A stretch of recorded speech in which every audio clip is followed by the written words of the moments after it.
السلام علیکم ورحمۃ اللہ وبرکاتہ۔ آج کے لیسن میں ہم سیکھیں گے کہ نماز میں خشوع لانے کے راز۔ نماز کے بارے میں بہت سی حدیث، قرآن مجید کی آیت کے بارے میں، اس کی اہمیت کے بارے میں ہمیں پتہ چلتا ہے۔ نبی پاک صلی اللہ علیہ وآلہ وسلم کی حدیث ہے، بسم اللہ الرحمن الرحیم، جعلت قرۃ عینی فی الصلاۃ، بے شک نماز میری آنکھوں کی ٹھنڈک ہے۔ اور قرآن مجید میں بھی بہت سے مقامات پر نماز کا حکم آیا گیا ہے۔ وَأَقِیمُوا الصَّلَاةَ وَآتُوا الزَّکَاۃَ، نماز قائم کرو اور زکوٰۃ ادا کرو۔ اور سب سے بڑھ کر بات یہ ہے کہ نبی پاک صلی اللہ علیہ وآلہ وسلم کی آخری جو وصیت تھی نا، امتی امتی، نماز نہ چھوڑنا، الصلاۃ، میری امت نماز نہ چھوڑنا، یعنی اس کے بارے میں یہ ایک نماز ہی ہے جس کے ذریعے انسان کا تعلق اللہ کے ساتھ مضبوط ہوتا ہے۔ دیکھیں، آپ اس قابل ہیں کہ اللہ آپ کو اپنا دیدار 5 وقت کروا رہے۔ کس طرح دیدار کروا رہے؟ حدیث سنیں۔ دیکھیں، نماز ہمیں ایسے ادا کرنی چاہیے کہ گویا کہ آپ اللہ کو دیکھ رہے ہیں، یعنی آپ نماز پڑھ رہے ہیں، آپ کے سامنے اللہ ہیں، اللہ کو حاضر سمجھے، ٹھیک ہے۔ اگر یہ کیفیت نہیں آ رہی، آپ کو نماز میں یہ سچویشن نہیں نظر آ رہی، تو آپ یہ سمجھیں اگر میں نہیں اللہ کو دیکھ رہی تو اللہ تو مجھے دیکھ رہا ہے نا۔ یہی 2 صورتیں ہیں نماز ادا کرنے کے لیے۔ آپ کسی بھی پریزیڈنٹ سے ملیں، کسی اچھے ٹیچر سے ملیں جس سے آپ کو بہت زیادہ محبت ہو، جس کے لیے آپ کے دل میں بہت زیادہ مقام ہو، تو نہ تو آپ کو ان سے بات کرتے ہوئے جمائی آئے گی، اس کے علاوہ کوئی آپ ایسا کام نہیں کریں گے جو سامنے والے انسان پہ بیڈ امپیکٹ دے، ٹھیک ہے۔ تو آپ ایک اللہ جو پوری کائنات کو تخلیق کرنے والا ہے، ہر طرح کی مخلوقات کو پیدا کرنے والا ہے، اور سب سے بڑھ کر اشرف المخلوقات کو بنانے والا ہے، اس کے سامنے ہم کھڑے ہیں۔ یہ اللہ نے ہمیں چنا ہے تو ہم اللہ کے سامنے کھڑے ہیں، ورنہ بہت سے لوگ ہیں، مسلمان ہیں، نماز نہیں پڑھتے، جن کو اللہ تعالیٰ توفیق نہیں دیتے، وہ اللہ کے سامنے نہیں کھڑے ہو سکتے۔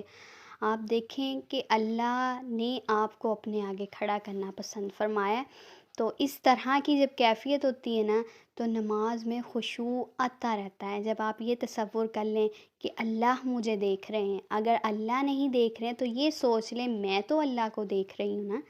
اور جب بھی نماز پڑھیں یہ سوچ کر پڑھا کریں کہ گویا یہ میری زندگی کی آخری نماز ہے، تو نہ آپ کو جمائی آئے گی نہ کچھ اور ویسے بھی جہاں کچھ ہوگا وہیں شیطان حملہ کرے گا نا۔ بہت سے لوگوں کے کویسچنز ہوں گے کہ ہمیں وسوسے آتے ہیں، نماز میں باتیں یاد آتی ہیں، تو یہ جان لیں جہاں کچھ ہوگا وہیں شیطان زیادہ اٹیک کرے گا نا آپ پر۔ تو آپ شیطان کو اپنا کام کرنے دیں، آپ اپنا کام کرتے جائیں، اللہ تعالیٰ حاضری تو لگواتے جائیں نا نمازوں کی۔ تو اللہ تعالیٰ کے رجسٹر میں جہاں درج لکھے ہوں گے ہمارے نامہ اعمال، یہ تو لکھا ہونا یہ بندہ آتا رہا ہے، قبول کرنا تو یہ اللہ کرنے والے، اللہ تعالیٰ دلوں کے حال کو جاننے والے ہیں۔ اور سب سے بڑھ کر راز خشوع لانے کا وہ یہ ہے، آپ دیکھیں نماز کے جو الفاظ ہیں نا، جیسے ثنا ہے یا الحمدللہ ہے، اس میں دیکھیں ہمیں یہ الفاظ جو ہیں اتنے رٹے رٹائے ہو گئے ہیں کہ ہم جیسے اتنی سپیڈ کے ساتھ پڑھ لیتے ہیں نا، تو ہمیں سمجھ جانے انجانے میں نہ اس کے ترجمے کا ہمیں پتہ ہوتا ہے کہ ہم اللہ سے کیا باتیں کر رہے ہیں۔ اور جب ہماری زبان میں اگر ہم کسی سے اردو میں باتیں کریں تو ہمیں پتہ ہوتا ہے، عربی کا ہمیں پتہ نہیں ہے، تو اس کے لیے جاننا، ترجمے کو جاننا بہت ضروری ہے۔ اور اس کے علاوہ آپ کوشش کیا کریں تنہائی میں، یعنی اکیلے کمرے میں نماز پڑھا کریں۔ اس کا ایک فائدہ یہ ہوگا کہ آپ کو یہ نہیں احساس ہوگا کہ آپ کے سامنے کوئی بیٹھا ہے تو آپ لمبے سجود کر رہے ہیں، لمبا قیام کر رہے ہیں کہ دیکھنے والا کیا کہے گا۔ اس طرح یہ دکھاوے کی نماز بھی نہیں ہوگی۔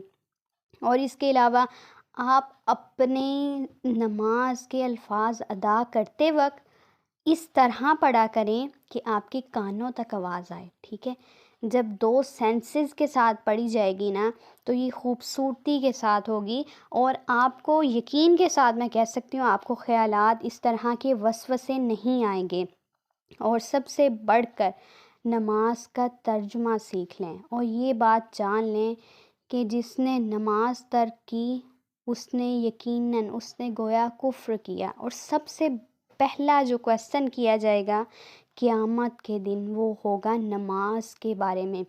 آج جو ٹیچرز ہوں چھٹیوں کا کام نہ کیا ہو، چاہے فرنٹ سے اچھا نہ کیا ہو اور درمیان میں سارا بچے نے لکھا ہو، جب فرنٹ امپریشن نہ اچھا ہو تو ٹیچر رجسٹر اٹھا کے بچے کے منہ پہ مار دیتی ہے کہ نہیں لے جاؤ، آگے جو تم نے کیا میں نے نہیں وہ چیک کرنا۔ اسی طرح اگر ہمارے نامہ اعمال کے رجسٹر میں ہماری نماز کا جو ہے لیول وہی نہ پورا ہوا تو باقی کی نیکیوں کا کوئی فائدہ نہیں رہے گا۔ اس لیے نماز کی اہمیت کو سمجھیں۔